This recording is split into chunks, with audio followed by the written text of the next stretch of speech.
सुबह की हल्की धूप खिड़की से आरव के चेहरे पर पड़ रही थी। पर आज की सुबह वैसी नहीं थी जैसी आमतौर पर होती थी। वो न कोई सपना था और न कोई नाटक। कल जो हुआ वही उसकी हकीकत थी। आरव अब भी उसी स्लीवलेस नाइटी में था जो रिद्धिमा ने उसे जबरदस्ती पहनाई थी। उसके बालों में अब भी हल्का सा तेल और क्लिप लगी हुई थी। उसे लग रहा था जैसे वो अपने शरीर में कैद हो गया है। लेकिन ये शरीर अब उसका नहीं रहा। उसकी आंखों में नींद तो थी, लेकिन मन में बेचैनी थी।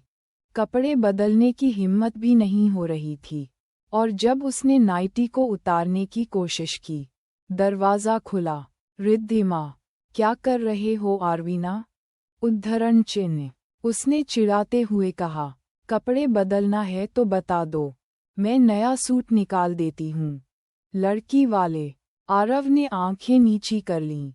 मुझे लड़कों के कपड़े चाहिए, प्लीज दीदी। रिद्धिमा मुस्कराई। आरव अब नहीं रहा। अब तो बस मेरी प्यारी छोटी बहन आरवीना है। रिद्धिमा ने जबरदस्ती उसे वॉशरूम भेजा। हाथ में एक पिंक टूथब्रश, फेस वॉश और एक सॉफ्ट टॉवल के साथ आरव आईने के सामने खड़ा रहा, खुद को घूरता हुआ।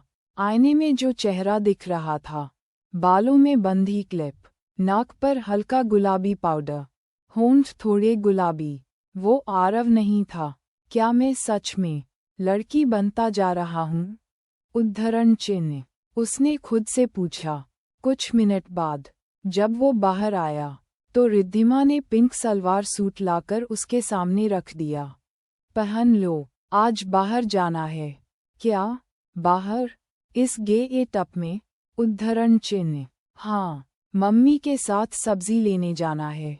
अब तुम घर के काम भी सीखोगी। आरव। अब आरवीना। भारी मन से वो कपड़े पहनता है। एकदम हल्के गुलाबी रंग का सलवार सूट और नीचे पायल। बाल रिद्धिमा ने खुद संवार दिए, हल्की चोटी बना दी, होंठों पर हल्का लिप ग्लॉस, बस थोड़ा सा, ताकि लोग सोचें कितनी प्यारी बहन है। उद्धरण चिन्ह। जब आरव आईने में देखता है तो खुद को पहचान नहीं पाता। ये मैं हूँ? नहीं, ये मैं नहीं हो सकता।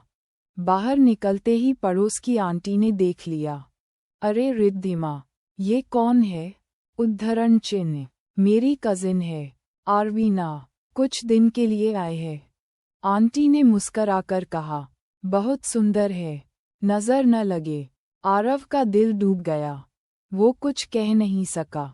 रोशनी का जीवन अब धीरे धीरे बदलता जा रहा था।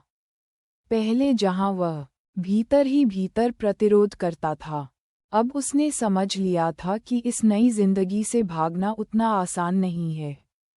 घर वाले, आस पड़ोस वाले और उसकी नई छवि, सब मिलकर उसे एक ऐसी दिशा में धकेल रहे थे जहां से लौटना लगभग नामुमकिन था। मम्मी अब रोशनी के साथ और भी कठोर हो गई थीं। सुबह सुबह उसे उठाकर सबसे पहले पूजा की तैयारी करवातीं।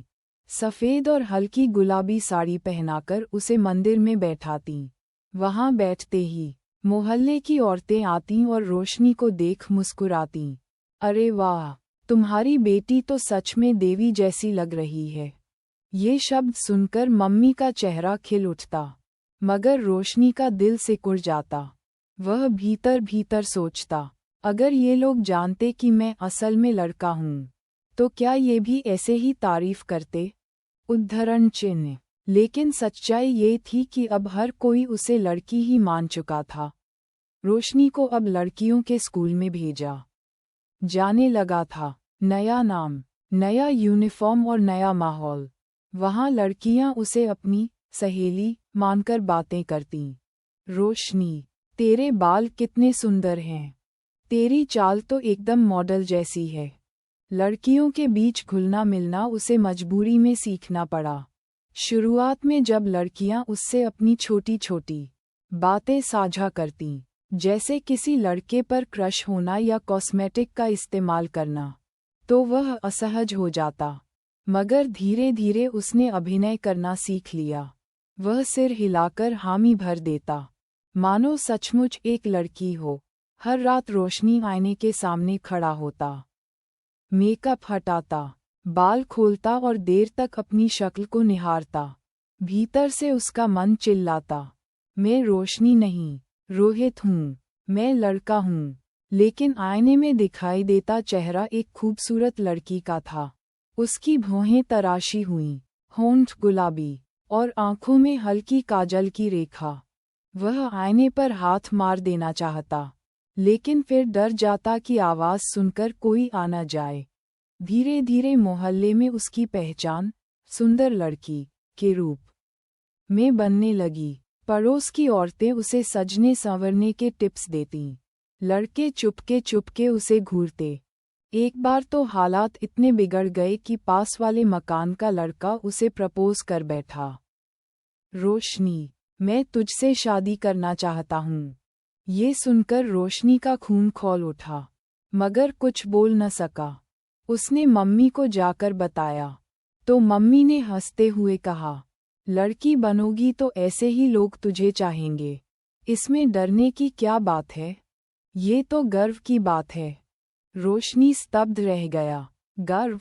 मुझे लड़का समझकर कोई चाहता तो मैं गर्व करता, लेकिन ये। एक दिन मम्मी ने कहा, अब तू हर वक्त साड़ी या सलवार ही पहना करेगी, और तुझे नाच गाना भी सीखना पड़ेगा। हमारी रोशनी मोहल्ले की सबसे सुंदर बेटी बनेगी। रोशनी का मन कांप उठा। नाचना गाना, लोगों के सामने इतराना, ये सब उसकी मर्दांगी को कुचलने जैसा था। लेकिन अब विरोध करना नामुमकिन हो गया था। गांव के मेले में बेटियों का सम्मान नाम का कार्यक्रम रखा गया। मम्मी ने जबरदस्ती रोशनी को भी भेजा। उसे गुलाबी लहंगा, झूमर वाली बिंदी और भारी गहनों से सजाया गया। जब वह मंच पर गई तो भीड़ तालियां बजाने लगी।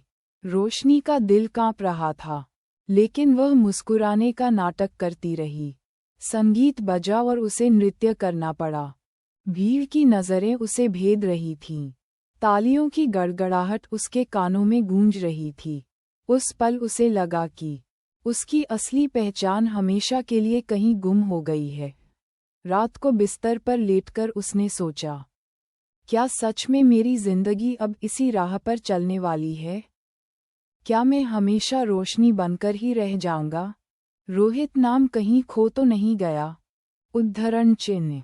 उसकी आंखें भर आईं, लेकिन आंसू पोंछकर उसने कसम खाई, चाहे कितनी भी मुश्किल हो, मैं एक दिन अपनी पहचान वापस लूंगा।